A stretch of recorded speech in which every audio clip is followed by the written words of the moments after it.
I'm going to head into the Core Cloud Systems application. This is the main screen, and these tiles are configurable. This is all cloud-based, so we would host this on our servers, and you would decide on a user-by-user basis which tiles they would have access to. You also decide which forms they have access to. So here, as an admin user, I have access to a whole bunch of forms here. If you're using the credit card application, a user might have access to maybe one form. Out of the box, we provide a general ledger coding form, a job cost coding form, or one that handles, both in one form. And we also have an employee expense report. So if you are tracking reimbursable expenses, the system can handle that as well. Any forms that are started and unfinished would end up in the unfinished tile. And then if you use routing and approval within the Core Cloud Systems application, anything that you need to approve would end up in your inbox. And if you had job-specific forms, they would be under your My Jobs tab. I'm going to go ahead and start with the mobile application. Now this here is the browser version, and this is a responsive application. So if I was on a tablet, it would look like this. If I was on a smartphone, it's going to resize.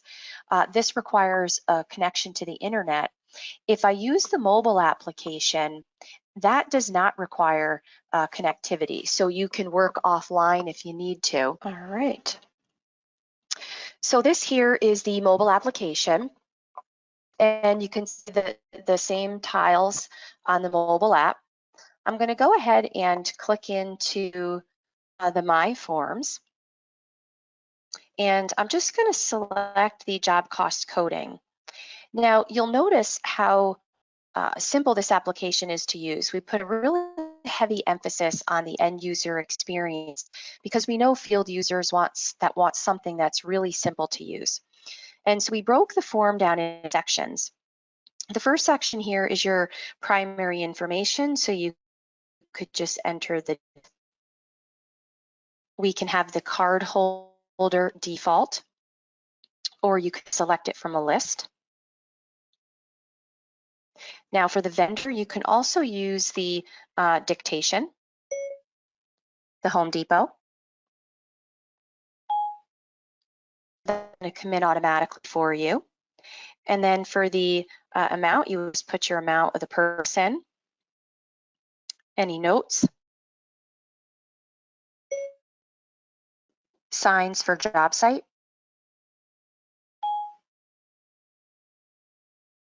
and then you can capture the receipt. Now you can either launch your camera or go into your gallery. You can snap a photo. You can also annotate the photo. So if you wanted to, draw on it, highlight, circle things, you can do that. You can crop it. Once you've taken the photo, you can go to the next section of the form, which is the job coding. Now, this is optional. If you want your users to go ahead and code, then you can have them fill this out. If not, they can skip this and the coding can be done in the back office. So here you can see we have a lookup of all of your jobs in the system. So this would be your job list, and you can go ahead and select a project, and then your cost codes are going to cascade.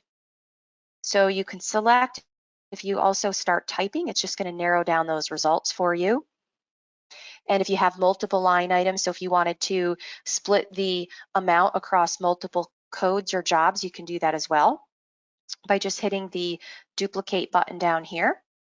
But once you've done your coding, you're going to hit next, and then you can go ahead and sign the form. So I'm going to save it. And then from here, you can either submit it or you can route it. If you want to use routing within Core Cloud, you can do that. Or when you submit it, it's just going to go to the back office. All right, so we'll go ahead and we'll take a look at that now.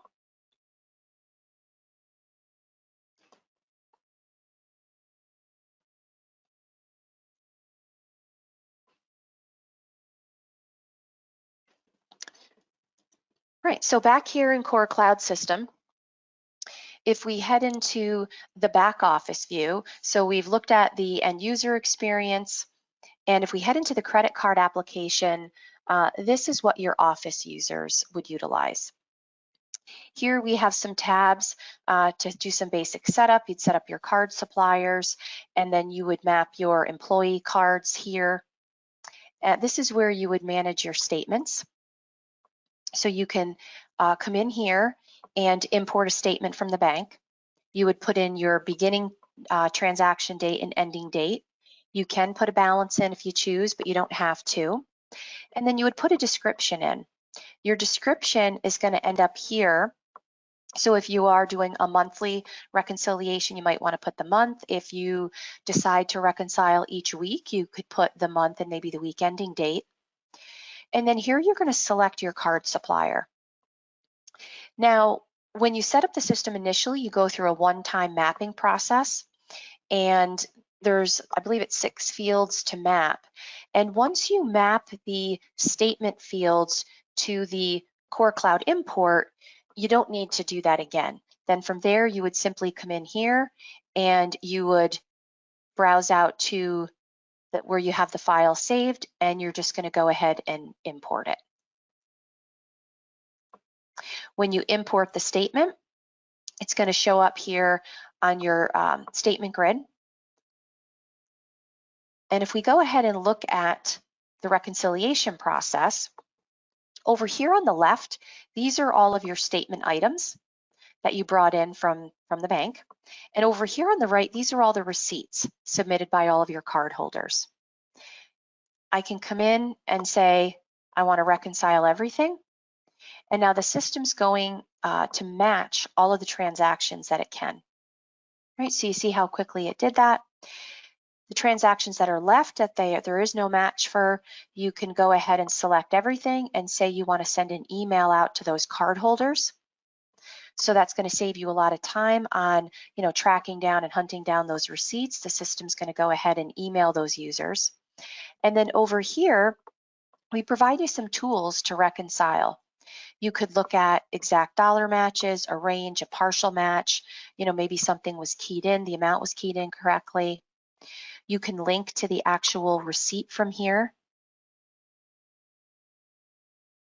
So if you wanted to look at the receipt, this here tells you the transaction hasn't been submitted yet.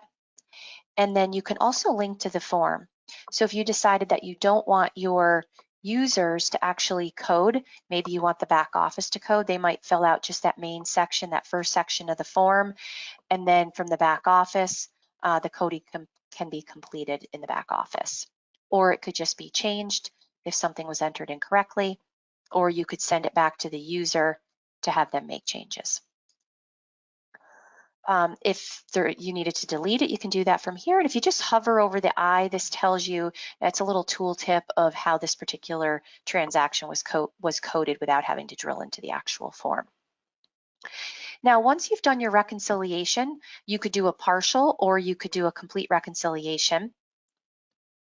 This here is going to show me what's been imported, what's been reconciled, and then the dollars. And you'll notice here my transfer to timber scan.